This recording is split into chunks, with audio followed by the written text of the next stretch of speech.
Nagising si Penelope na ramdamang tila umiikot na paligid. Unti-unti niyang iminulat ang kanyang mga mata. Nangihina ang buo niyang katawan. Mabigat at kumikirot ang parteng itaas ng kanang tenga niya sa bandang ulo. Nang kapain niya iyon ay mas lalo pa siyang nanginginig sa takot. Dugo, Diyos ko, dugo. Sambit niya at nang inikot niya ang kanyang tingin, ay napagtanto niyang lahat ng pamilya niya ay biktima ng karahasan. Gumapang siya palapit sa tatlong maliliit na kapatid. Ngunit hindi ang mga ito humihinga. Halos naliligo sa sariling dugo at tadtad sa taga ang buong katawan. Diyos ko, bakit patay mga inosenteng kapatid ko? Bakit? Hayop kayo. Magbabayad kayo. Hagulgol na wika niya. Isa-isa niyang niyakap ang mga ito. Bago tuluyang lumapit sa ina noong ay hindi na rin gumagalaw. Nay, gising. Gumising kayo ni tatay. Nay, bakit ganito? Anong kasalanan natin sa kanila? Umiiyak na tanong ni Penelope sa ina. Dahan-dahan nitong iniangat ang ulo. Inak, bumangon ka. Kunin mo ang langis sa lumang kahon na nasa ilalim ng mesa. Gamutin mo ang iyong sugat at magpakalayo-layo ka sa lugar na ito. Habang may oras pa anak, habang madaling araw pa, huwag kang magpaabot ng umaga. Nay, hindi ko kayo pwedeng iwanan. Kailangan anak, hindi mo kami may pagiganti kung hindi ka tatakas. Anumang oras, alam kong darating ang mga alagad ng batas kasama ang mga media. Pagkakaguluhan nila ang buhay natin at saka wala na kaming pag-asang mabuhay pa. Wala na kaming pag-asang mabuhay pa anak. Wala nang buhay ang tatay at mga kapatid mo. Pinatay nila. Kung ganoon, dalawa tayo ang tatakas, Nay. Babalikan natin sila pagdating ng araw. Umiiyak na wika niya. Umiiling lang ito habang umiiyak ka rin. Maya-maya pa ay mamunting bato na kulay itim ang lumabas sa bibig nito. Sinalok iyon ng palad nito at iniabot kay Penelope. Gamitin mo ito anak. Makakatulong ito sa iyo. Wika nito. Pagkatapos siya itong abutin, unti-unti rin itong bumigay hanggang sa malagutan ng hininga. Wala nang mas masakit pa sa pangyayaring iyon sa buhay ni Penelope. Ang masaksihan niya kung paano pinagmamasakar ang kanyang buong angkan. Hindi niya alam kung bakit pa siya binigyan ng pagkakataon para mabuhay. Ngunit sinisiguro niyang magiging makabuluhan ang lahat ng iyon. Pagsisisihan ng mga taong iyon kung bakit pa siya binigyan ng pagkakataong makahinga ulit. Dali-dali siyang bumaba sa kanilang bahay upang makatakas. Sa likod ng bahay kung saan ay paipaakyat sa bundok ay doon siya dumaan. Walang direksyon ang kanyang buhay. Hindi niya alam kung saan siya makakarating sa paglalakbay na iyon. Ang mahalaga ay matakasan niya ang mga taong gustong kumitil ng kanyang buhay. Saganang umaagos ang luha sa kanyang mga mata habang tagaktak ang pawis, kasama ang pagdaloy ng dugo sa kanyang ulo. Hindi pa rin tumigil ang pagdurugo ng sugat sa ulo niya. Hindi niya alam kung anong bagay ang ipinukpok sa ulo niya. Sa tansya niya ay baril na hawak ng isang pulis kanina. Magbabayad kayo, sambit niya. Nagmamadali na siya sa paglalakad habang sapo ang sugat sa ulo na kanyang natamo. Kailangan niyang makalayo bago pa may makakita sa kanya. Hindi niya maiganti ang buong pamilya kung hindi siya hahanap ng paraan na makaalis sa lugar na iyon. Hinding-hindi ko makakalimutan ng araw na ito, lalo na ang mga pagmumukha ninyo. At pinapangako ko sa sarili ko na hindi ako titigil hanggat hindi ko kayong lahat nasingil. Galing na sambit niya habang kuyom ang mga kamay. Patuloy lang siyang naglakad hanggang sa may mamataan siyang tila abandonadong kubo sa gitna ng bundok at pinagpahinga ang sarili. Nang nakasandal na sa dingding ng kubo, ay dahan-dahan niyang dinukot ang langis at ang itim na batong bigay ng kanyang ina. Pagkatitig niya sa itim na mutya, ay nagulat siya ng kusa itong napunta sa kanyang bibig at hindi niya ito napahigil. Mo'y dumula sa kanyang lalamunan. Napaubos siya para mailabas iyon sa kanyang tiyan, subalit wala na. Hindi na iyon maramdaman pa. Naglagay na lamang siya ng kaunting langis sa kanyang kamay at ipinahid iyon sa kanyang sugat. Ramdam niyang unti-unting nawala ang hapdi ng kanyang sugat. Unti-unti na rin siyang nakaramdam ng antok. Mahigit 2 oras din siyang naglakad bago marating ang kubong pinagpahingahan niya. Hanggang sa nagising siya ulit sa malalim na ang gabi. Pagkaramdam niya ay panaginip lamang ang lahat ng iyon. Nang magising siya sa loob ng munting kubo na mag-isa, biglang wala na ang kapatid na aalagaan. Walang tatay at nanay na tatawagin. Kasi sobrang brutal ang pinagdadaanan. Walang awang pinatay ng mismong leader ng baryong tinawag sana niyang baluarte. Dahil lugar na iyon ng kanyang lolo at lola noon pa mang kapanahonan sa mga ito. Nanay, tatay, mga kapatid ko. Hindi ko kayang tanggapin ang pangyayaring ito. Sambit niya habang umihikbi.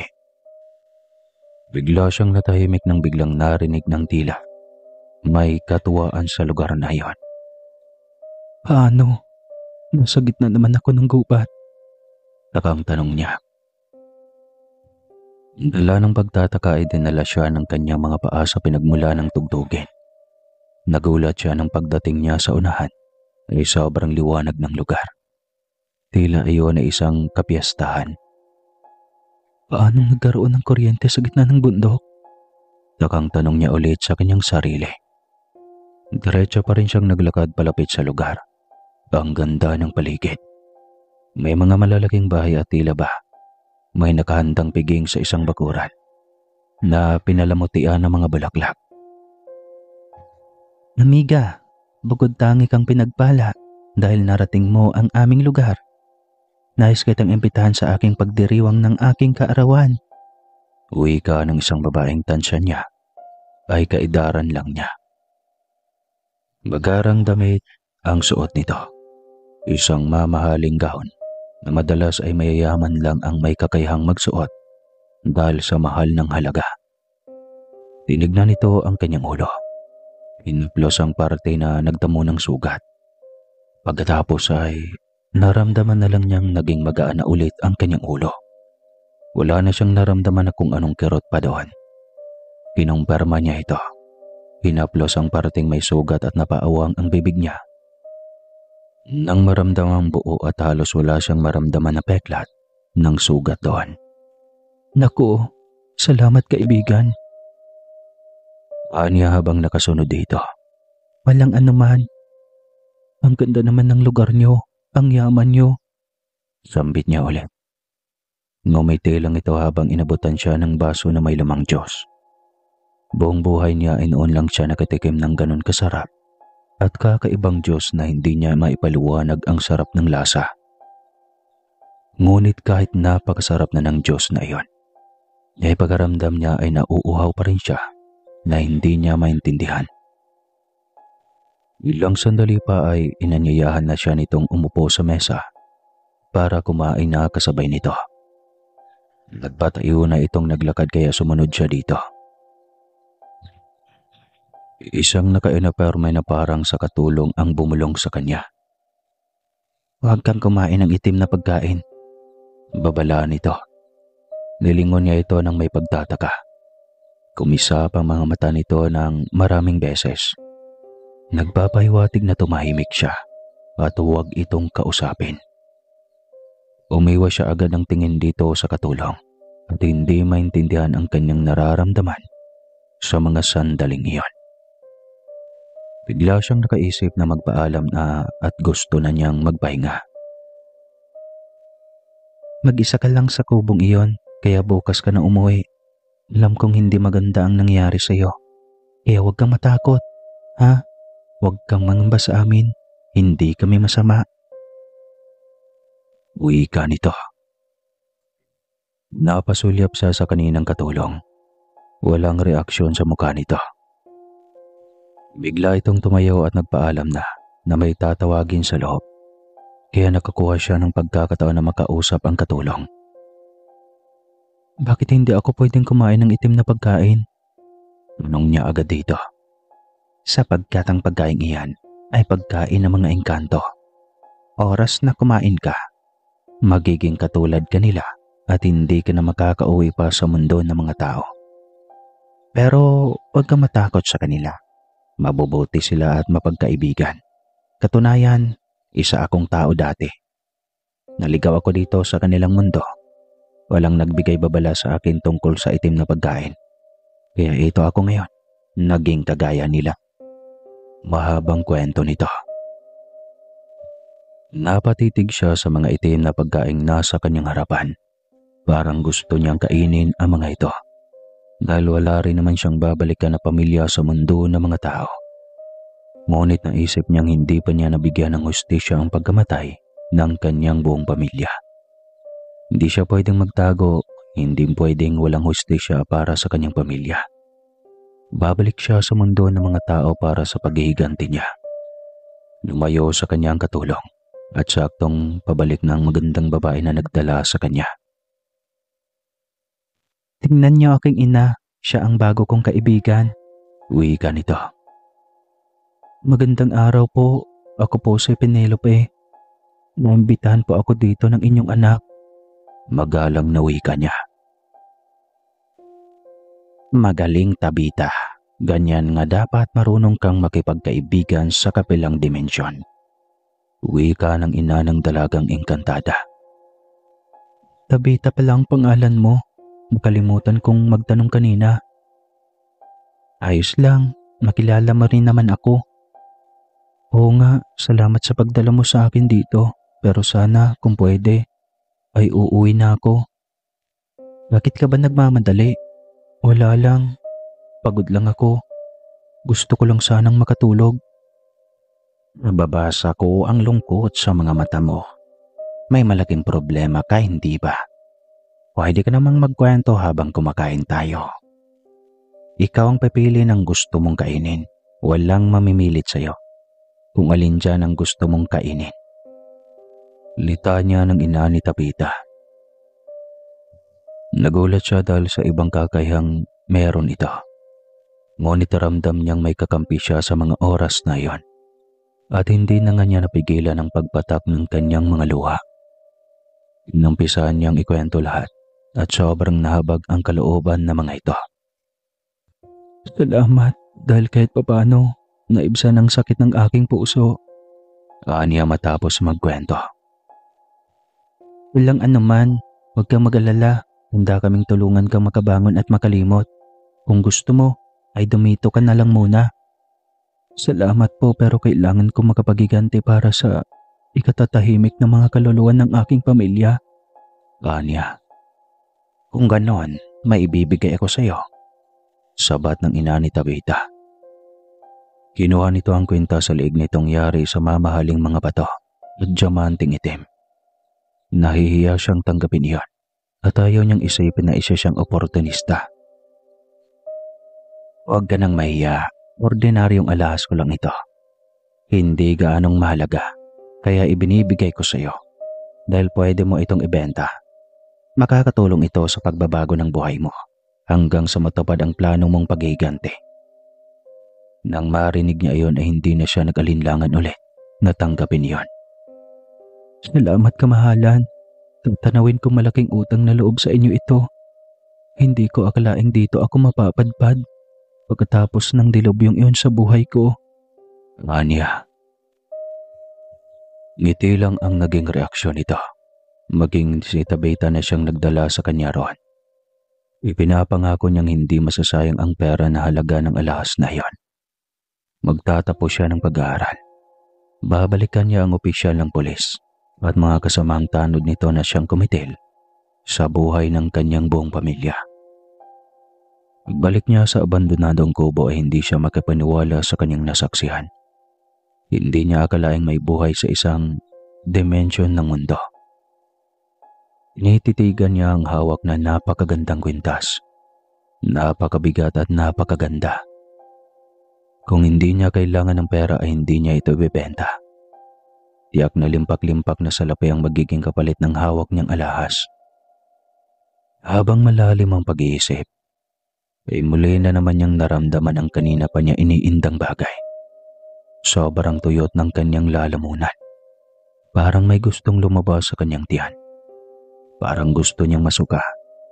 Hindi niya mawari kung ano ang karamdaman niya. Nagpapawisan siya ng malamig at pakiwari niya ay gustong magsitayuan ang kanyang mga buhok. Hanggang sa nagising siya sa isang gabi na kakaibang gutom. Hindi pagkain ang hanap ng kanyang hininga, kundi sariwang dugo. Balisa siya at hindi mapakali. Nang tumalon siya sa bintana ay wari niya isa siyang pusa sa sobrang gaan ng katawan. Mabilis din siyang tumakbo na pagapang. Pakaramdam talaga niya ay isa siyang pusa hanggang sa may nakita siyang isang ligaw na hayop. Kung mabilis itong kumilos ay mas mabilis at maliksi siya dito. Kaya nahuli agad niya ito. Wala siyang balak dito kundi ang sipsipin ng sariwang dugo nito. Nang wala na siyang makuha pang dugo, ay binitawan na niya ito at bumalik na sa kubo. Nang may masmasan at nakaramdam ng busog, ay doon lang niya napagtanto ang hiwagang bumpalot sa kanyang pagkatao. Isa akong aswang, sambit niya habang napatakip ng kamay sa kanyang bibig.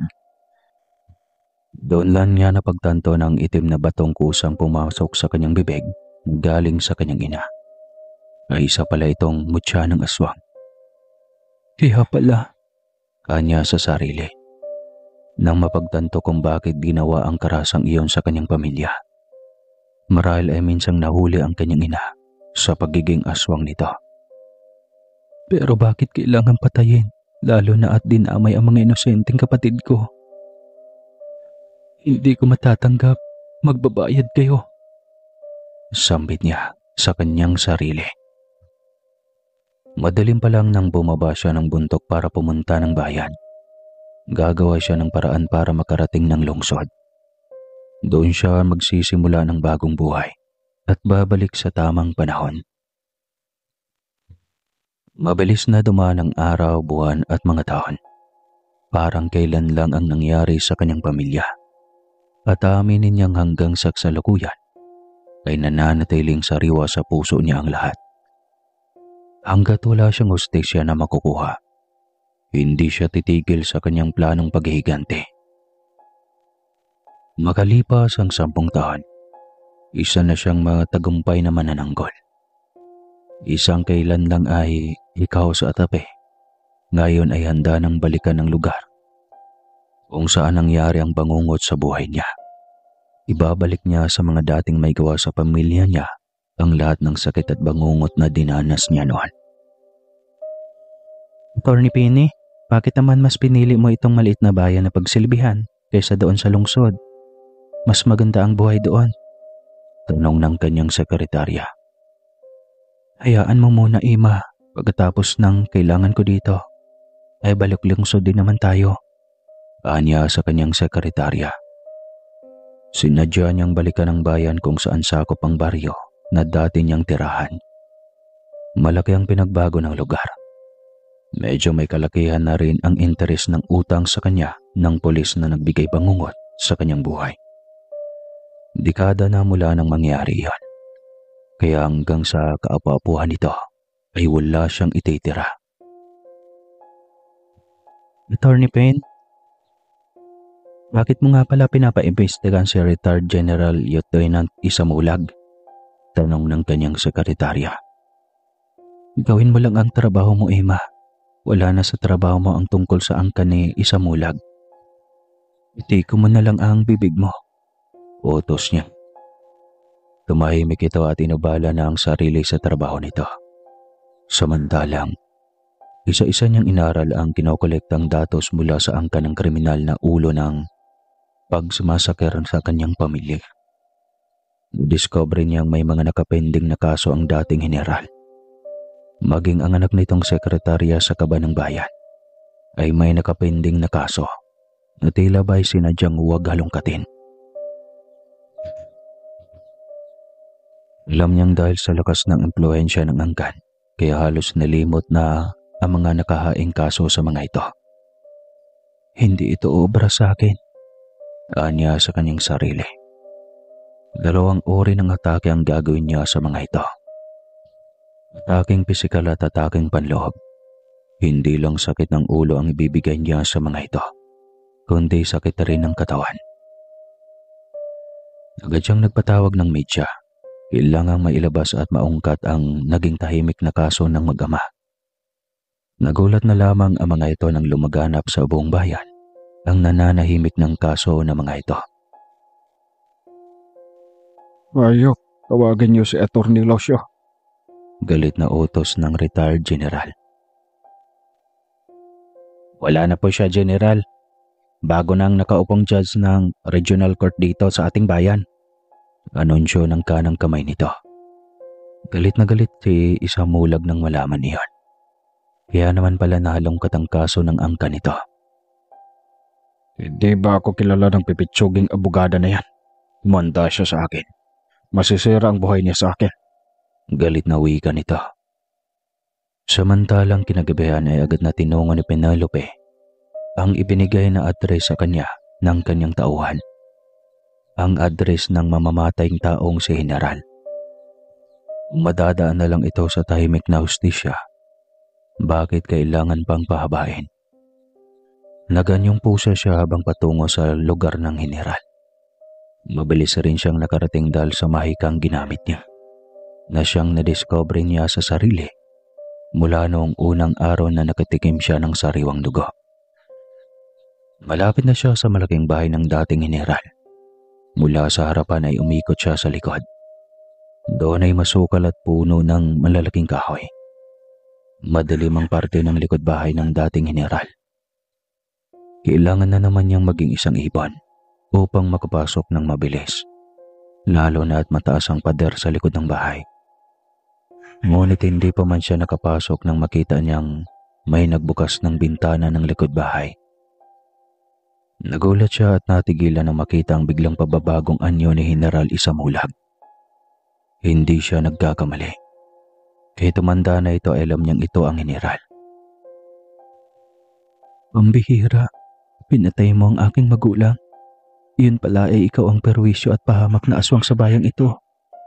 Anya sa kanyang sarili. Pasimple niya iyong kinuhaan ng litrato. Gagamitin niya ito upang lalong masira ang imahe ng angkan ng dating General. Mukhang hindi niya ang mga ito magawang pagkain na siyang balak sana niya. Ngunit paano niya ito gawing pagkain? Kung kagaya rin pala niya ang mga ito. Mga aswang na siyang nilalang ng dilim. Matapos siyang kuhanan ng video at litrato, agad niyang itinago ang kanyang cellphone. Nananatiling nakatayo mula sa lilim ng malaking punong iyon. Hihintayin niya munang makalayo ito. Saka siya tuluyang lalabas sa kanyang pinagtataguan. Umpisa na, General Isamulag. Malalantad na kung gaanong kasing itim ng uling ang buo mong pagkatao. Labas at loob na anyo. Sambit niya sa kanyang sarili. Pagdating niya sa kanyang tinitiran ay agad niyang ini-upload sa media ang kanyang mga kuhang litrato at video.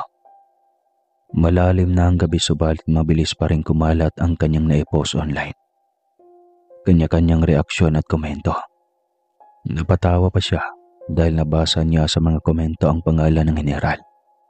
Ibig sabihin ay pamilyar sa mga tao ang bahay nito. At tiyak na mas kakalat pa ito kinabukasan. Magdusa ka, General Isamulag. Oras na ng paghihiganti. Wika niya sa kanyang sarili. Kinabukasan, bumungad sa apo ng matandang general ang isang pamilyar na video. Patakbo itong lumapit sa lolo at ipinakita iyan. Tignan mo, lolo. Likod bahay natin ito at ang lalaking iyan, ikaw yan, hindi ba? Naging anyong halimaw ka, lolo. Sambit ng bata. Sa gulat ng general ay hindi agad siya nakasagot, habang ang mga anak nito at iba pang mga apo na may hawak ng cellphone ay halos ganun din ang reaksyon sa bata. Papa, isa kang aswang. Ikaw ito. Hindi mo ba ipagkakaila ito, Papa? Wika ng anak nitong bunso na binatang si Harold. Edited yan. Huwag kayo basta maniwala. Tanggi nito. Anong edited? Walang edited sa video at larawan na ito. Nag-aaral ako ng IT. Alam ko kung ano ang edited. Huwag mo kaming gawing bobo, Papa. Hindi na ito kumibo pa dahil alam na nitong wala na itong lusot pa sa anak na lalaki. Panlulumo ang naging reaksyon nito, maging ng ibang kapatid at mga apo ni General Isamulag. Nakakadismaya, lolo. Ang inahangaan naming matapang at inakalang bayani ay isang halimaw. Dismayadong wika ng apo nitong binatang si Miguel. Hindi ko sinasadya ang maging ganito ako. Balang araw, isa rin sa inyo ang magmamana ng mutsyang ito. Sa ayaw nyo at sa hindi. Kusang mapupunta sa inyo ang mutya. Wika nito. Hindi ko tatanggapin ang pagiging halimaw. Wika ni Miguel. Lalo na ako. Hindi ko matatanggap sa sarili. Mas mabuti pang mamatay na lang ako kaysa magiging aswang ako. Wika naman ni Harold. Halos lahat ng naroon ay dismayado at masama ang titig sa general. Napukaw ang atensyon ng lahat ng may dumating na sulat mula sa Korte Suprema. Ano ito? Bakit may sulat galing sa Korte Suprema? Kunot na ang tanong ng general sa katulong na nag-abot nito. Ay, hindi ko rin alam, sir. Iniwan lang din niya ng mensahero. Sagot ng katulong. Ganitong binuksan ng sobre at halos hindi maipinta ang mukha nito nang makita ang mensahe. Bakit, Papa? Anong problema? Tanong ng panganay nito na si Herme, na siyang sekretarya ng bayan. Bakit bubuksan ulit ang kaso? Murder sa kanilang baryo. Isang taon na itong ibinasura, diba? Galit na tanong nito. Mas lalong nabahala ang reaksyon ng lahat. Wala pa mang 10 minutos nang pumasok ulit ang katulong dahil may 2 pang sulat. Nang tignan nila iyon ay galing ulit sa Korte Suprema na naka-address kay Herme. Sa'yo ito, Herme. Wika ng general. Sa akin? Gulat na tanong nito. Sa'yo nga, dali. Buksan at basahin mo na. Utos ng general. Nang basahin nito iyon ay hindi na ito kumibo dahil sa pagkagulat. Bakit? Gulat na tanong ni general. Hindi ito maaari, Papa. Bakit parang sinasadya ang lahat? Anong ibig sabihin mo, Mama? Takang tanong ni Miguel. Ang kaso na grab at corruption at ang fraud na magdadalawang taon na sanang hindi nahalungkat ng batas ay muli na namang binuksan. Hayop.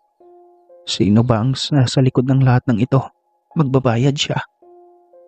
Galit na wika nito. Napuno ng pag-aalala ang ekspresyon ng mukha nilang lahat, lalo na si Harold at Miguel. Isa na sanang pulis si Harold at pangarap na sa pagdating ng panahon ay magiging isa ring general katulad ng ama. Ngunit biglang tila nawala ng pag-asa dahil sa ama. Samantalang habang nanonood ng press conference ng dating general, ay nakatingin lamang si Penelope habang napatingin at nakatitig sa drama ng mag-ama. Sige lang, magdrama pa kayo. Tignan na lang natin kung may lusot ang kadramahan nyo. Nakangiting wika niya sa kanyang sarili. Nakahanda na lahat ang mga kasong isasampa niya sa mga ito. At halamkatin niya ang lahat ng mga kaso ng pamilya ng Heneral. Hindi niya ito titigilan hanggat hindi mailugmok sa kulungan. O di kaya ay pagpiesta ng taong bayan dahil ilalantad niya ang pagiging aswang din ito. Hindi niya akalain sa pagmamatyag niya sa bahay ng Heneral ay aksidente niyang matuklasan ang nakatagong lihim nito. Sa bahay naman ng Heneral ay galit na galit ang anak ni Heneral, isang mulag na si Harold. Isa itong magaling na IT at marami itong kilalang magagaling na katulad nito. Kaya ang ginawa nito ay humingi ng tulong sa mga kaibigan upang maitres kung sino ang orihinal na nagpost ng mga mapanirang video ng ama. Nang maitres nito ang account ni Penelope, agad nitong pinadala ng mensahe ang dalaga. Nabasa agad iyon ng dalaga dahil saktong nag-o-online siya para manood ang kung anumang mga video na pampalipas oras nito. Alam mo bang pwede ka naming makasuhan dahil sa panirang video mo? Wika nito sa mensaheng ipinadala. Pinawanan lamang ito ni Penelope matapos basahin ng pagbabanta. Samantalang mas lalo pang ikinagalit ni Harold. Nang pagkatapos halukayin ang buong account ni Penelope, ay wala man lang itong makuha. Kahit isang litratong ng account ni Penelope ay wala. Lahat ay isang larawan ng napuntahan niyang ikalawang dimensyon, kung saan ay sobrang ganda ng tanawin. Matagal na niya itong naipinta, kung hindi mga bulaklak ay mga gintong mansyon na kumikinang sa refleksyon ng ilaw. Sino ba talaga itong Penelope na ito? Humanda siya sa akin. Galit na wika ni Harold habang kuyom ang mga kamay. Dahil sa porsigido itong makilala ang babae, ay lihim itong nag-imbestiga. Nang malaman nito ang hinahanap na babae nito ay ang bagong judge ng Korte Suprema sa kanilang bayan, ay hindi na ito nagatubiling puntahan upang makausap. Attorney, si P.O. Harold Isamulag daw. Nais ka makausap. Bungad sa kanya ni Emma. Napaisip siya saglit. At ilang sandali pa ay napagtanto niya na siguradong anak ito ng Heneral. Agad niya itong binigyan ng oportunidad na makausap siya. Kuyom ang mga kamay ni Penelope habang hinihintay ang pagpasok ng binata sa kanyang opisina. Nais niya rin itong makita at makilala ng sa ganon ay hindi mahirap ang paghihiganti niya. Biglang bumukas ulit ang pintuan at banayad iyong sumara ulit. Tumingala siya at halos tumigil ang pagtibok ng kanyang puso nang magtama ang paningin nila ng binata. Napaubo pa ito upang linisin ang lalamunan nito. Umupo ka, utos niya rito. Salamat. Bakit ka narito at anong kailangan mo? Matigas siyang tanong. Ikaw si Attorney Penelope, di ba? Hindi niya sinagot ang tanong. Bagkus sa itinuryo niya ang name tag na nakaukit sa parihabang kahoy na nakapatong sa kanyang mesa. Pinagtaasan pa niya ito ng kilay. Napatawa naman ang pagakang binata. Okay, kaso, diretsahin na kita. Anito, bilisan mo. Nasasayang ang oras ko. Siguraduhin mong makabuluhan ang punta mo rito. Matigas pa rin ang kanyang boses dito. Bakit ba parang tinakasan ka naman yata ng kalagihan sa buhay mo? At pati pagsasalita ay walang emosyon? Tanong nito. Tama ka. Tinakasan ako ng kalagihan ng kagagawa ng iyong angkan. Ano yun? Wala. Biglang bawi niya. Napakunot ang noo ng binata. Tila ba nawiwarduhan sa mga kilos at pananalita niya. Napabugan na lamang ito ng hangin bago lakas loob na nagtanong. Ako ang anak na Heneral Isamulag. Ang taong ginawan mo ng peking video at larawan para sirain ang imahe sa mga tao. Tumawa siya ng mapakla at pinukol ng matalim na titig ang kaharap na binata. Baking video? Sige nga, suriin mo. Isa ka namang magaling na IT, hindi ba? Sigurado akong alam nyo ang peke sa hindi. Masyado niyong binilog ang ulo ng mga tao sa bayang ito. Sino ka ba? Bakit parang pilit mong dinudungisan ang aming pangalan? Noon pa man ay may bahid na kayo ng matinding dungis. Alam na alam mo yan. Napakawalang konsensya nyo. Paano nyo nagawang matulog ng payapa sa gabi? Gayong ang dami niyong nagawang hindi mabuti sa bayang ito. Oy miss, magdahan-dahan ka sa pananalita mo. Ano man ang posisyon ko ngayon, pinaghirapan ko to. Wala akong alam sa sinasabi mo. Sige, paniwalaan kitang inosente ka. Pero ang ama mo, wala ka bang alam sa mga anomalya at mga katarantaduhang ginawa niya? Natigilan ito sa kanyang tanong. Kitang may alam itong bagay na nagawa ng ama nito. Kung may nagawa sa iyo ang papa, sana naman, huwag mo kaming idamay ng mga anak niya. Kahihiyan niya ay kahihiyan din namin. Wika nito. Tinitigan lang niya ito at umiling na may pagkadismaya. Maawa ka sa amin, lalo na ako. Ayokong madamay sa kahihiyang ito. Bakit? Naawa ba ang ama mo noong pinatay niya at ang buong pamilya ko? Di ako sana ay wala na ngayon kung hindi minigyan ng pagkakataon na mabuhay. Bakit kailangan niyang gawin iyon sa pamilya ko? Bakit kailangan niyang kitilan ang buhay ng aking buong angkan? Kay liliit na mga inosente kong kapatid na walang awa niyang pinagtataga. Inong kasalanan nila? Hindi niya napigilan ng maiyak. Habang inaalala ang masakit na sinapit ng kanyang buong pamilya. Hindi may pintang mukha ni Harold nang marinig ang kwento ng dalaga. Ramdam niyang hinagpis nito. Alam ni Harold na nagkukwento siya ng totoo. Kilala ni Harold ang kanyang ama. Marami itong kinakaharap na krimen noon na natatabunan lamang ng batas dahil lubhang malakas ang kapit nito. Ngunit hindi akalain ng binata na may ganitong krimen pa ang ginawa ng amang general. Parang hindi niya kayang patawarin ng ama dahil sa ginawa nito. Kahit naman noon pa ay lagi silang magkaalitan dahil sa masasamang gawa nito, gaya ng pagtanggap ng malaking halaga ng suhol. Umiiyak pa rin ang dalaga. Hindi alam ni Harold kung ano ang magiging reaksyon pa sa ginawang ito ng ama niyang si General. Pamanhin, patawad attorney, sambit nito. Pagkawikan niyon ay nagpaalam na si Harold. Tumalikod siya sa dalaga ng tila may nagbabadyang luha na dadaloy mula sa kanyang mga mata. Hindi niya alam kung bakit apektado siya sa damdamin ng dalaga. Ang mga taong bayan na ang bahala kung paano ang mga ito gawing miserable ang buhay ng kanyang ama.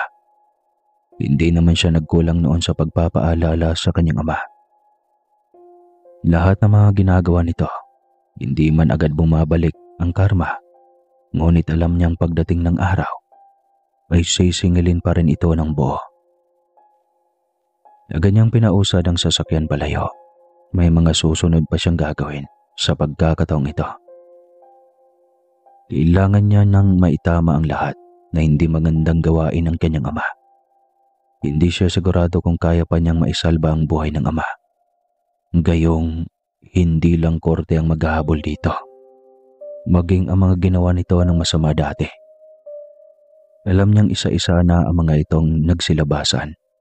Naunan na sa Penelope at alam niyang hindi titigil ang dalaga hanggat hindi nito matamo ang habol na hustisya para sa pamilya. Samantalang naiwan si Penelope na luhaan at mabigat ang puso. Muling pinaalala sa kanyang mapait na sinapit ng kanyang pamilya na paulit-ulit na lang na nagiging bangungot sa kanyang buhay. Hanggat may buhay, alam niyang hindi niya makakalimutan ang napakasalimuot na parting iyon ng kanyang buhay. Nasimulan na niya ang maghigante, kaya tatapusin niya ito hanggang nang maging tahimik na ang kanyang buhay at magiging mapayapa na rin sa kabilang buhay ang namayapa niyang pamilya. Sunod niyang pinuntahan ang kanang kamay ng general ang nakakaalam ng lahat ng mga masasamang gawain nito. Maging iyon ay kasama sa pamamaslang sa kanyang pamilya. At kitang-kita niya kung paano nito walang awa pinagtataga ang kanyang ina. Pinuntahan niya ang bagong address nito na nasagap niya noong palihim siyang nag-imbestiga. Sakay ng kotse ay tinahak niya ang daan patungo labas ng bayan. Patungo na iyon sa makipot at malayong sityo. Ngunit hindi niya alintana. Kung anong hirap at lubak ng daanan, iyon ang araw ng singilan para sa kanang kamay ng Heneral. Pagdating sa di kalayuan ay may namataan siyang isang malaking bahay. Magara. Pangmayaman kaya nanlumo siya.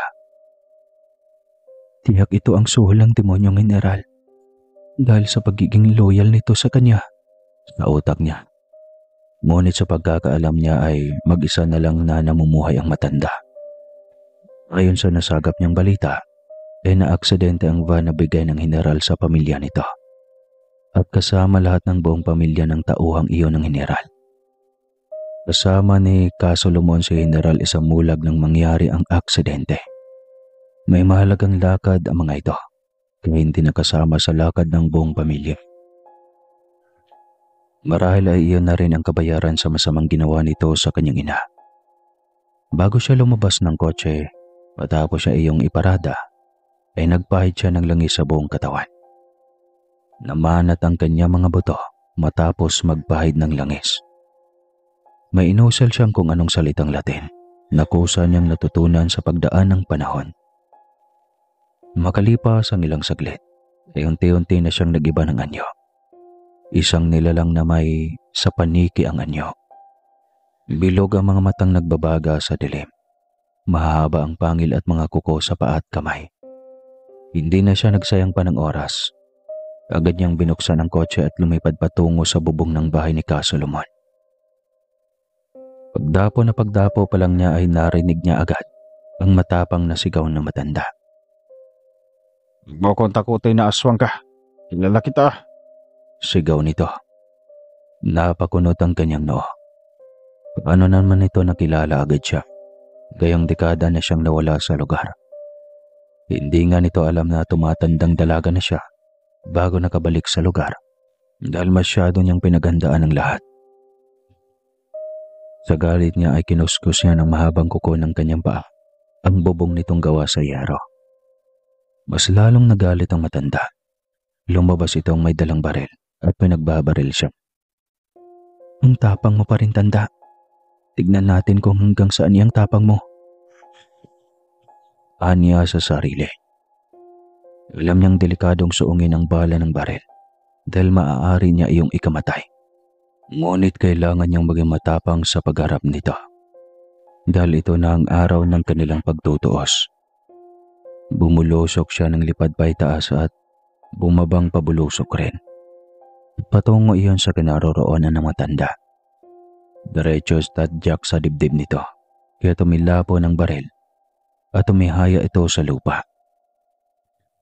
Napapikit ang mga mata ng matanda habang unti-unting bumabawi ng lakas. Binalanse nito ang katawan upang makabangon. Kahit matanda na ito ay halatang may taglay pa rin itong lakas. Marahil ay patuloy pa rin ito sa mabibigat na trabaho. Hinitigan siya nito na tila ay naaninag ang kanyang anyo mula sa makulimlim na gabi. "Sino ka ba? Bakit parang ang laki ng galit mo sa aking aswang ka?" "Hindi mo ako naalala." Matalim ang kanyang titig dito. At halos luluwa na sa galit ang mga mata niya habang tinatanong ito. Umiling ito kaya mas lalong nagalit si Penelope. Ipapaalala na naman niya dito at siya pa rin ang masasaktan at magiging luhaan. Tinadyakan niya ito sa dibdib. Noong araw parang sino itong matapang at matigas.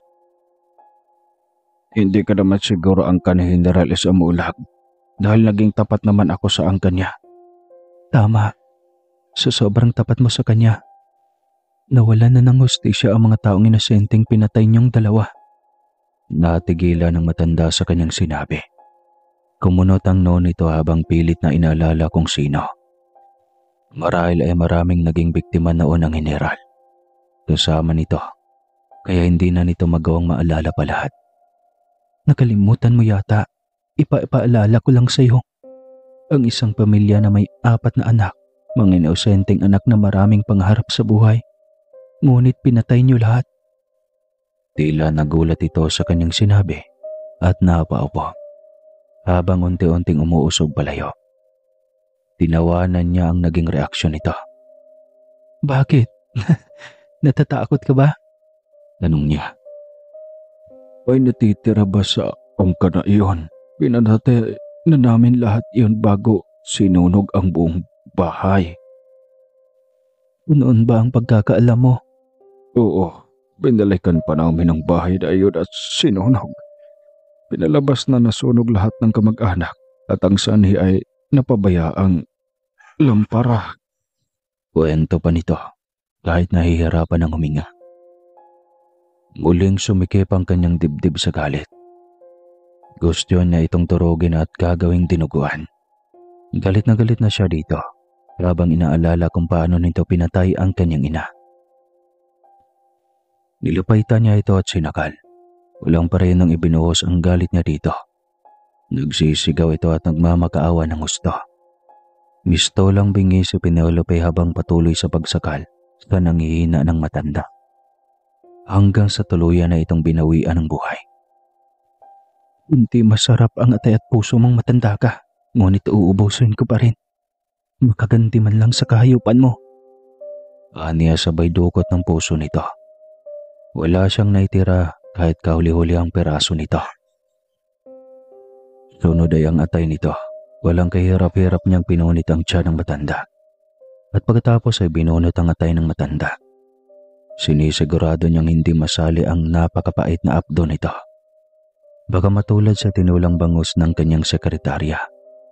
Sa galit niya ay halos isang lamon na lang ang atay ng matandang iyon. Kunat, reklamo niya. Subalit kailangan niyang ubusin iyon. Halos hindi na siya makadigay sa sobrang busog niya. Makunat pala yung atay ng matanda, grabe naman.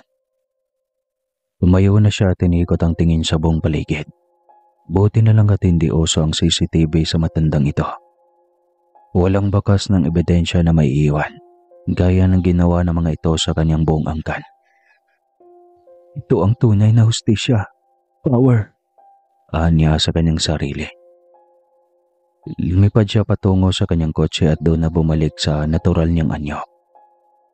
Pumasok agad siya sa loob ng kotse at binuhay ang makina nito. Pinaharurot niya palayo ang dalang kotse. Ramdam niya sa kanyang sarili na medyo nabawasan ang bigat ng kanyang dinadala. Marami pang susunod. Hindi pa ako tapos. At hindi pa ako nangangalahati. Anya sa kanyang sarili. Kinabukasan, maagang bumungat sa TV screen ang anyo ng kalunos-lunos na sinapit ng matanda. Marami ang nakisimpatya sa matanda, kaya napaismid siya. Hindi niyo alam kung gaano kaitim ang budhi ng matandang iyan. Aniya sa kanyang sarili. Binuksan niya ang cellphone. Diretso siya sa kanyang social media account. Bumungat sa kanyang viral na mga kuha ng matandang biktima niya kagabi. Iba na talaga ang panahon ngayon, samantalang ang pamilya ko noon nananatiling walang hustisya dahil sa makalumang panahon. Aniya sa sarili. Habang inisa-isang basahin ang mga komento sa seksyon yon. Napangiti siya nang mabasa ang isang komentong tila ay papabor sa kanya. Nako, baka sa general isang mulag lang din ang may gawa niyan. Ani ng isang citizen sa post na iyon. Maraming reply ang sa ilalim nito na sumasang-ayon sa naging opinyon nito. Oo nga, baka natatakot ang general na may maibunyag pa ang kanyang kanang kamay. Baka nga si general lang din, mukhang may mga nakatagong lihim pa itong si general. Ilan lang ang mga iyon sa mga komento na tila pinagdidiinan ng mga ito na ang general ang may gawa. Umpisa pa lang ito, general. Marami pang pambububalabog ang susunod. Aniya sa kanyang sarili. Napukaw ang kanyang atensyon nang may nag-doorbell. Tumayo siya para silipin kung sino iyan. at nagulat siya sa kanyang naging bisita. Kaya ganyan naman Sir Harold? Takang tanong niya rito. Taas no at kalmadong nakatitig sa kaharap na binata. Anong alam mo sa nangyari sa tauhan ni Papa? Matapang nitong tanong. Kalma lang, Sir Harold. Mukhang mabigat ang tanong na iyan. Pero nakapagtataka na alam mo agad ang aking tirahan. Pero no wonder. Malakas nga pala ang kapit ng angkan mo. Halika. Pumasok ka sa loob ng bahay ko. Kanya rito at nilakihan pa ang awang ng kanyang gate. Tahimik na pumasok ang anak ng general. Pumasok siya sa loob ng bahay at tahimik lang itong nakasunod sa kanya. Umupo ka sir, isamulag. Utos niya rito. Tahimik naman itong sumunod. Pagkatapos ay seryoso na itong nakatingin sa kanya. Malakas ang kutob ko na may kinalaman ka sa mga pangyayaring ito, Attorney Penelope. Ganoon ba? May nakalap ka na bang ebidensya? Hindi ang papa ang may gawa nito. Dahil magdamag kaming magkasama kagabi. May hika ang papa at inatake siya kagabi. Ako at ang aking pamangking nurse ang nag-alaga sa kanya. Mahabang paliwanag nito. Ganon ba? Hindi hindi. Sino ba ang nang-aakusa? Sinabi ko bang siya ang may gawa? Tahimik lang ako dito. Ikaw itong biglang sumugod sa akin. King Indis Attorney, hindi ako nagpunta dito para makipag-usap ng pilosopuhan. Anong plano mo? Ang sirain ng buhay ng aking angkan. Bakit? Natatakot ka ba? Marami kayo. Nag-iisa lang ako. Ani at buong tapang na nakipagtitigan dito. Kita niyang pamumula ng mukha at mga mata nito. Nagmamakaawa ako sa Penelope. Tigilan mo na ito. Ayokong saktan ka. Ayoko. Hindi natapos ang sasabihin nito nang bigla niyang putulin iyon. Bakit? Nahulog ba agad ang loob mo sa akin? Unang kita pa lang natin. Napangiting tanong niya rito. Ngiting mapang-uyam. Subalit walang ibang reaksyon sa mga mata ng binata, kundi lungkot. Nakipagtitigan ito sa kanya, na tila ba ng usig at nagpapaawa. Iniwas niya ang kanyang tingin dito katagalan. Sayang attorney, bakit sa ganitong paraan pa tayo nagkakilala? Uwi ka nito. Biglang gumulo ang kanyang utak. Tila nag-aagaw ang desisyon sa kanyang utak. Hindi. Patibong lamang ito. Hindi ako dapat magpapadala sa lalaking ito. Anya at hinarap ng buong tapang ang binata. Umalis ka na. Walang kabuluhan ang pinunta mo dito. Anya sabay tayo at diretsong tinungo ang pintuan. Binuksan iyon. Umalis ka na, Sir Samulag. Marami pa akong aasikusuhin ngayong araw. Anya. Initigan pa rin siya nito ngunit hindi siya nagpa-apekto. Mag-iisipan mo sana ito, attorney. Ayaw kong humantong sa hindi mabuting pangyayari ang lahat. Uwi ka pa nito. Huwag mo akong tinatakot, Sir Harold. Sanay akong lumaban. Mag-isa ako sa buhay kaya sarili ko lang ang dinidepensahan ko. Matigas na sagot niya. At mabilis na isinara ang pinto. Oyom ang kanyang mga kamay habang pabalik sa kanyang upuan. Hindi mawala sa kanyang isipan ang nakakaawang mukha ng binata. Bakit ako maawa? Anong niya sa kanyang sarili. Nailing na lamang siya ng tila ayaw mawala sa kanyang utak ang mukha ng binata na tila ba nagmamakaawa sa kanya. Tinapos na lamang niya ang kanyang mga pang-umagang routine. At pagkatapos ay nagbihis na para pumasok sa trabaho. Sa araw na iyon, gaganapin ang unang hearing na muling magbubukas ng kaso ng general at ng anak nitong sekretarya sa Kaba ng Bayan. Kailangan niyang mapanagot ang mga ito. Hindi pwedeng madadaig siya ng awa para sa binata dahil lang sa ibang nararamdaman niya para dito. Mas matimbang pa rin ang hustisya para sa kanyang pamilya. Samantalang, hindi mapalagay ang ate ni Harold. Parot-paroy ito at hindi mapalagay dahil iyon ang unang pagharap nito sa nabuksang kaso nito. Ate, hindi ka ba babihis? Tanong ni Harold sa kanyang ate. Bakit ako magbibihis? Si mama na lang. Siya ang unang naging sekretaryan, di ba? Ate, hearing niyo ngayon ni Papa, hindi ba? Wala akong pakialam. Hindi kami pupunta ni Papa. Pero ate, paano niyo malinis ang inyong pangalan? Hindi naman tatalabang kaso sa inyo dahil inosente kayo, hindi ba? Tanong niya dito. Tila nag-aalangan itong sumagot. Ate, kailangan mong harapin lahat ng akusasyon laban sa inyo. Kung hindi ay lalaki pa ang isyu na ito. Ano ba, Harold? Hayaan mo ako sa sarili ko. Bakit mo ba ako kinukulit? At tupagin mo na lang ang trabaho mo. Galit na sagot nito. Wala siyang magawa kundi ang hayaan na lamang ito. Habang nasa trabaho ay hindi makapag-focus si Harold. Bakit simula nung makita at makilala niya si Atty. Penelope ay hindi na ito mawala sa kanyang utak. Ang hindi niya matanggap ay dahil hindi maayos ang kanilang pagkakilala. Gusto niyang sisihin ang kanyang ama. Ngunit paano? Dahil matanda na rin ito. Sa huli ay nagdesisyon siyang puntahan ulit si Atty. Penelope. Ang hindi niya alam ay pupunta rin ito doon, ang pamangking si Miguel. Matagal nang gustong imbestiga ni P.O. Miguel ang bagong judge ng korte, na isa ring abogado ng masa. Nagtataka si Miguel kung bakit parang ang init ng dugo nito sa kanilang angkan.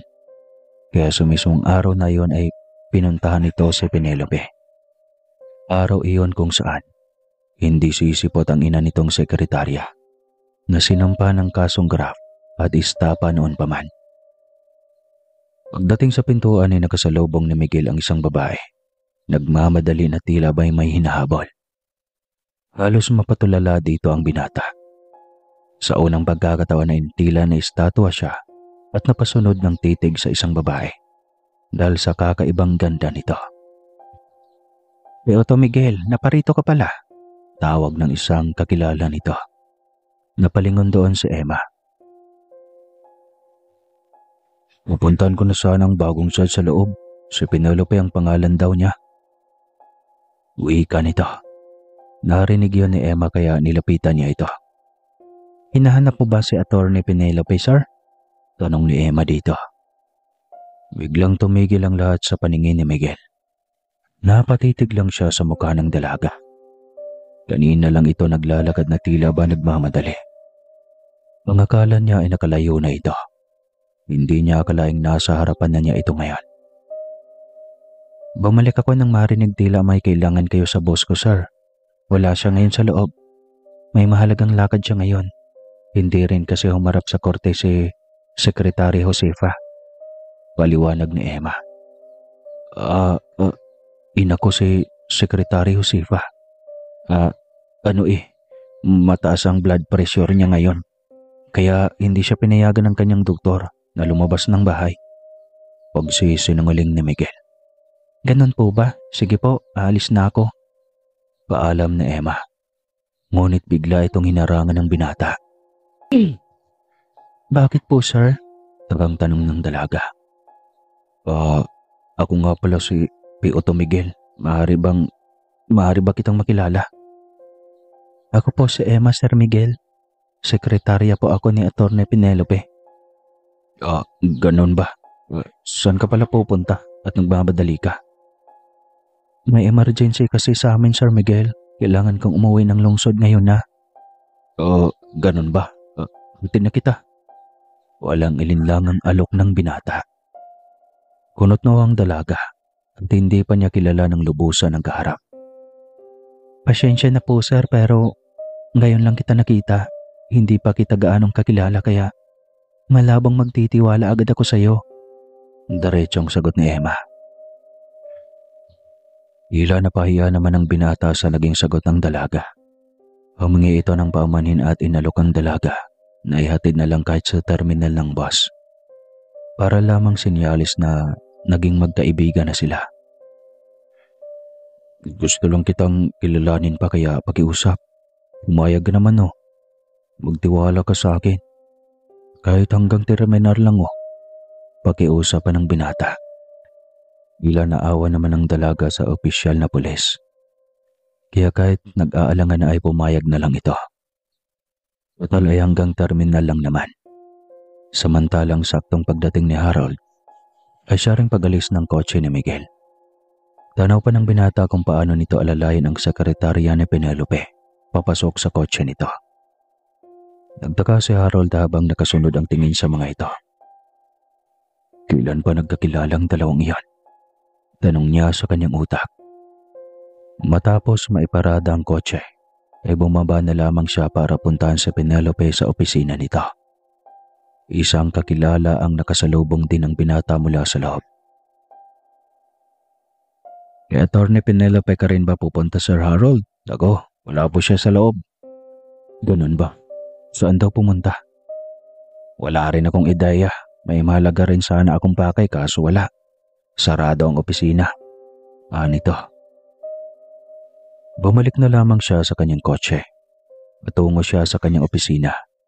Nang mamataan ang mga tauhan ng kanyang ama. Kasama ng mga ito ang kanyang ama. Saan patungo ang mga iyon? Takang tanong ni Harold sa sarili. Ang alam ng binata ay hinihika ito kagabi at ayon sa doktor nito ay may pneumonia. Pero bakit umalis ito ng bahay? Kasama pa ang mga amrado nitong tauhan. Pasimple niya iyong sinungdan at mas lalong nagtaka nang mapansing palabas na iyon ng bayan. Patungo ito sa pinakadulong baryo. Saan bang tungo ng mga ito? Kunontong tanong niya. Lumiko ang kotse sa isang makipot at lubak-lubak na daan.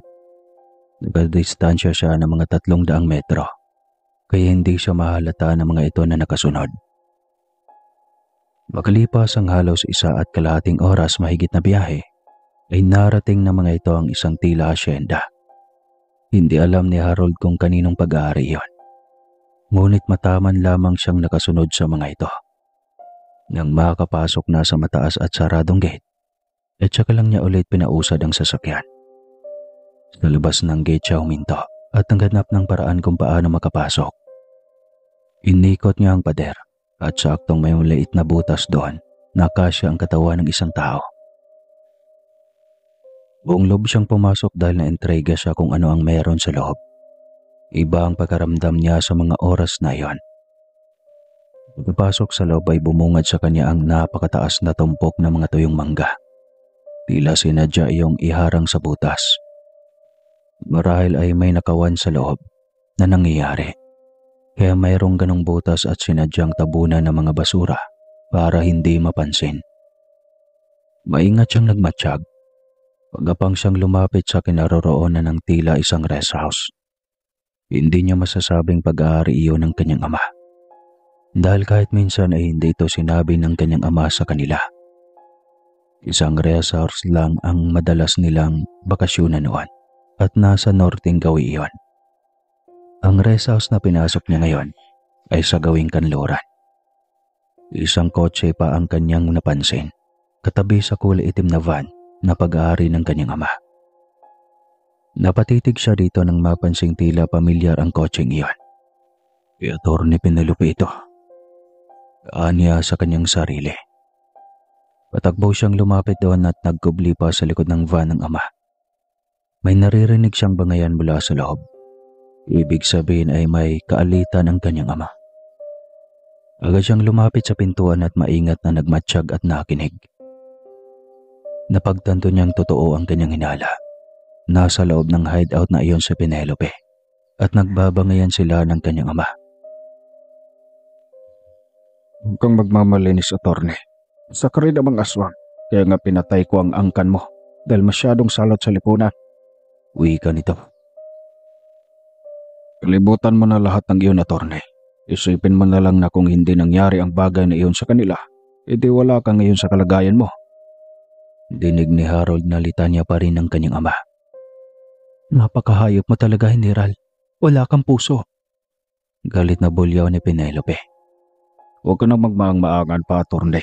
Kaya ka nandito dahil mukha kang pera.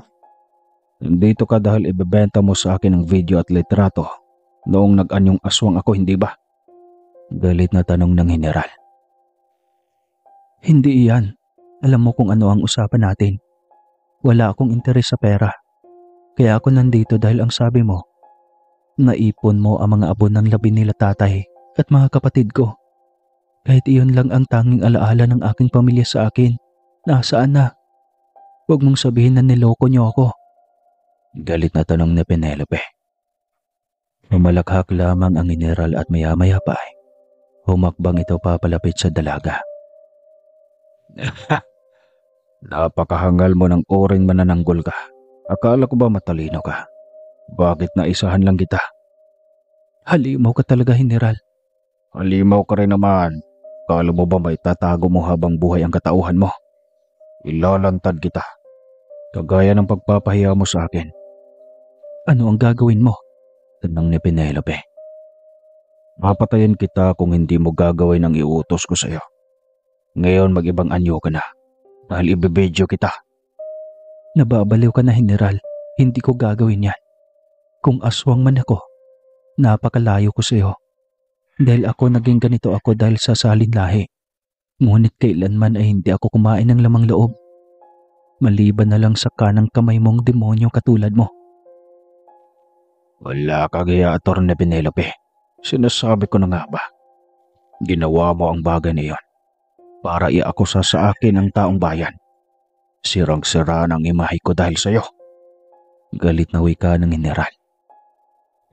Ngunit inismiran lang ito ni Penelope na tila ba nananadyang inisin ang kaharap. Anong magagawa mo? Panunodyo pa niya. Papatayin kita!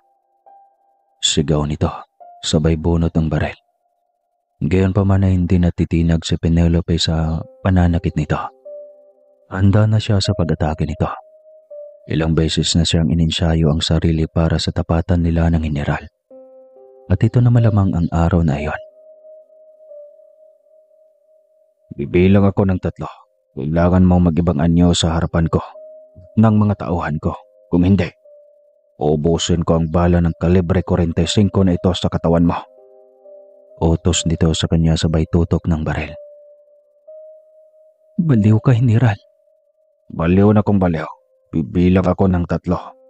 1, 2. Hindi natapos ang bilang nito ng Heneral nang biglang bumukas ang pinto. Papa, tama na. Saway ni Harold na ikinagulat ng Heneral. Maging ng mga tauhan nito ay biglang naibaba ang mga baril nang makita si Harold.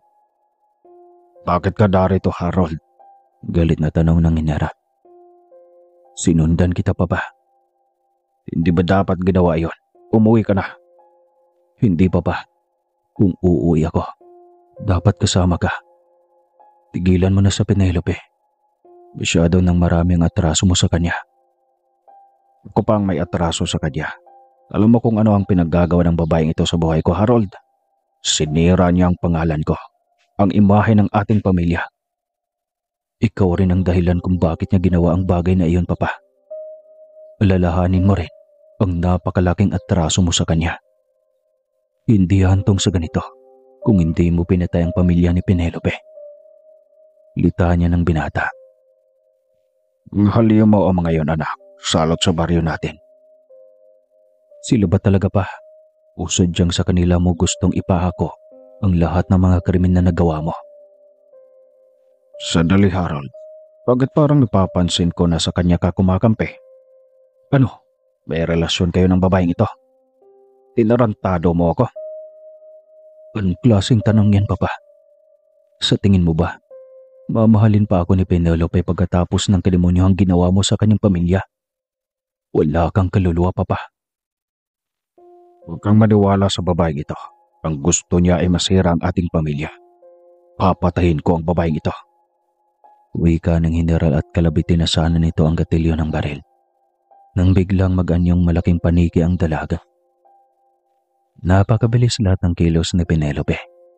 Tila ba napaghandaan lahat nito ang araw ng pagharap nila ng Heneral. Tila ito ay biglang nag-teleport at namataan na lang niya na nakalutang na sa ere. Napatitig pa siya dito at naistatwa. Ilang sandali pa inutusan ni Heneral ang 4 na tauhan Naharapin ng dalaga. Aswang sa aswang. Halimaw sa halimaw na kaanyuan. Mas lalong nagulat si Harold nang masaksihan iyon. Hindi nito akalaing ang mga tauhan ng ama ay katulad din itong mga kapwa aswang. Naging anyong baboy ramo ang mga ito. Subalit nagalit ang general nang makita ang apat sa anyong iyon. Trages, mga hangal, paano kayo lalaban sa kanya kung baboy ramo ang anyo nyo? Nakalautang sa ere ang kalaban nyo. Bobo! Sigaw ng general. Biglang nagiba ulit ito ang ng anyo. Naging apat na uwak na may mapupula at nagbabagang mga mata. Trages na mga tauhan ito. Uwak! Anong laban nyo sa dambuhalang paniki na yan? Kung sasakalin pa kayo niyan ng sabay-sabay, ay walang kahirap-hirap. King na naman. Hindi ako mamamatay sa pneumonia ko. Mamamatay ako dahil sa kabubuhan nyo. Sigaw pa rin ito. Boss General, barila na lang. Ganito lang ang kaya naming apat. Uwi ka ng isa nang magbalik sa anyo bilang isang pagiging tao. Nilapitan ni Harold ang isa sa mga tauhan ng ama at mabilis na binunot ang baril sa tagiliran nito. Ganyan nga anak, barilin mo na lang iyang halimaw ng babaeng yan. Nang matapos na ito. Nakakangising wika ng ama ni Harold. Hindi pa. Hindi siya ang pagbabarilin ko, kundi ang mga tauhan mo. Ano, lalayas kayo? O papatayin ko kayong lahat? Tanong niya. At kinalabit na ang gatilyo ng baril. Nako, uag senyorito, hindi kami gagaling kapag natatamaan kami ng bala ng baril, kaya pakiusap. Alis na kami. Uwi ka ng isa at nauna nang tumakbo palabas. Sumunod din dito ang tatlo kaya lalong nagalit ang general. Bumalik kayo. Huwag kayong makinig sa anak ko. Sigaw nito ngunit hindi man lang ginawang lumingon ng apat at diretso lang sa pagtakas. Nakalang bumaba si Penelope at tumayo sa harap ng mag-ama. Hindi mo dapat ipinagtanggol ang babae ito, Harold. Siya ang wawasak at sisira ng ating pangalan. Galit na wika ng ama ni Harold. Ikaw ang sumira ng ating imahe, papa. Naghahangad lang ng hustisya si Penelope. Kaya kung ako sa iyo, sumukor ka ng maayos. Pagbayaran mo sa kulungan ang mga kasalanan mo. Utos ni Harold sa ama. Maati mong ipasok ako sa kulungan sa ganitong kondisyon. Kagagawan mo rin lahat ng ito, papa. Hindi ka man lang ba na konsyensya? Bakit ako makokonsensya? Abay halimo ang angka na yan. Giit nito. Paumanhin, Harold. Ngunit hindi na madadaan sa pakiusap ang iyong ama. Wala rin siyang balak na magbago. Kaya tatapusin ko na ang lahat ng ito. Pakiusap, attorney. Huwag mong gawin sa papa ko yan. Pakiusap nang pinatay niya ang buong angkan ko. Walang nakiusap dahil hindi niya binigyan ng pagkakataon na makiusap ang aking mga magulang. Bakit kailangan ko pang makinig sa pakiusap mo? Kung ganon, ako na lang ang patayin mo. Matapang nitong sagot. Tila nakaramdam naman ng awa si Penelope sa binatang kaharap. Napahanga siya rito. Sa kabila ng pagiging masama ng ama, ay mahal pa rin ito iyon. Alam kong, kaunti na lang ang panahon ni papa sa mundong ito. Pero hanggat kaya pa niyang huminga, idudugtong ko ang aking buhay sa kanya. Buti sana kung mabuti siyang tao para kaawaan mo. Kung naging masama man sa iyo ang papa, naging mabuti siyang ama sa aming mga anak niya. Tila naantig ang puso ng general sa kabutihan ng anak. Pero totoong naging responsableng ama siya sa mga ito. At totoong hindi siya ganun kasama sa inakala na Penelope. Gusto mo talagang malaman kung bakit ko nagawa yun sa iyong mga magulang? Pues, ikukwento ko lahat. Biglang wika ng general. Napatayo ng tuwid si Penelope at hinintay itong magkwento. Ako na ba dapat ang magiging asawa ng ina mong si Soledad? Katunayan, ako ang nanghawa sa kanya noon para magiging katulad ko siya at hindi na siya mandiri sa akin. Subalit nang malaman niyang isa akong aswang, lalo noong sinabi niya na ako ang nanghawa sa kanya para maging pareho kami, mas lalo pa siyang nagalit. Nakipaghiwalay siya sa akin kaya hindi ko matanggap. Sinabi ko sa kanya na oras na malaman kung may pinili siyang ibang lalaki para mahalin, hindi ko sila bubuhayin. Bigla na lang silang nawala ng ilang taon, hindi ko mahanap. Subalit noong nadestino ako sa bayang ito, dito ko nalaman na may pamilya na siya, may mga anak. Hindi ko matanggap na naging miserable ang buhay ko dahil sa kanya. Kaya iniisip kong magiging matahimik lang ako kung mapatay ko ang buong pamilya niya.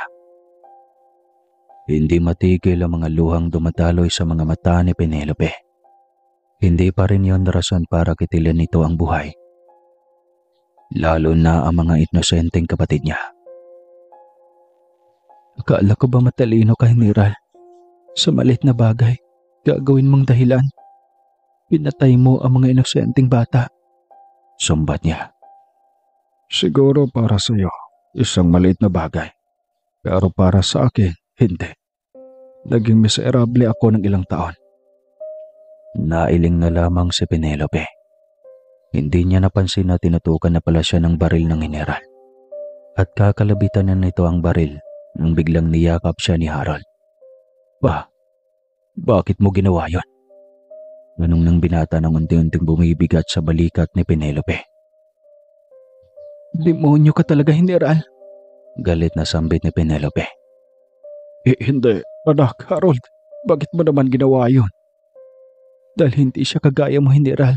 Ngayon, kung may mangyayaring masama sa kanya, sana lang makakatulog ka pa rin ng maayos.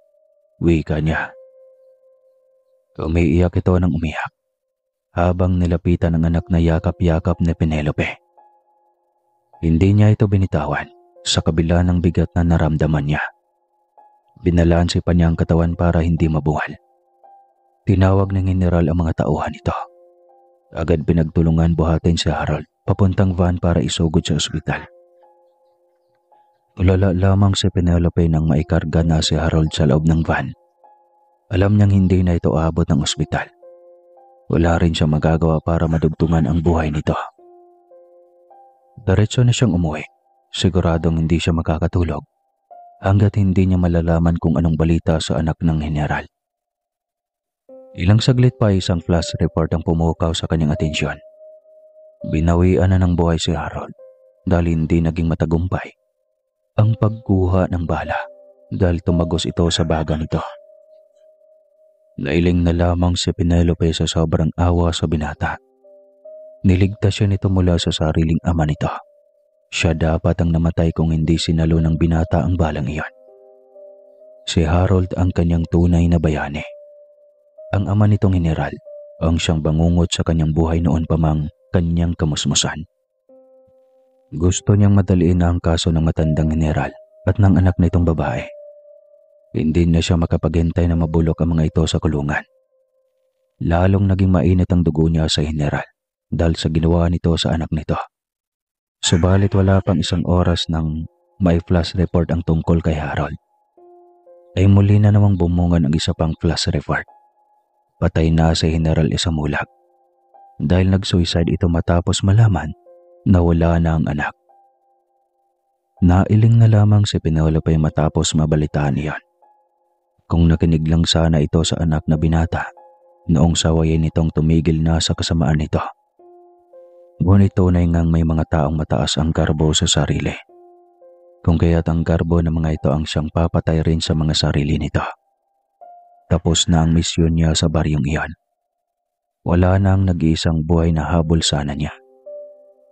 Kaya lang ay nakita niyang tila kailangan siya ng bayang iyon. Maraming katiwalian ang naganap at sadyang nabubulagan din ang lahat ng mga mamamayan. Kailangan niya iyong ayusin. Ibabangon niya ang bayang iyon. Aalis siya sa bayang iyon kung wala na ang mga katiwalian. Dahil ang isang bayan ay hindi mahihirapan sa pag-unlad kung walang mga huwad. Comment down below kung dugtungan ba natin. Kaso tapos na talaga ang kwento kaya ang masasabi ko lang sa ngayon, wakas.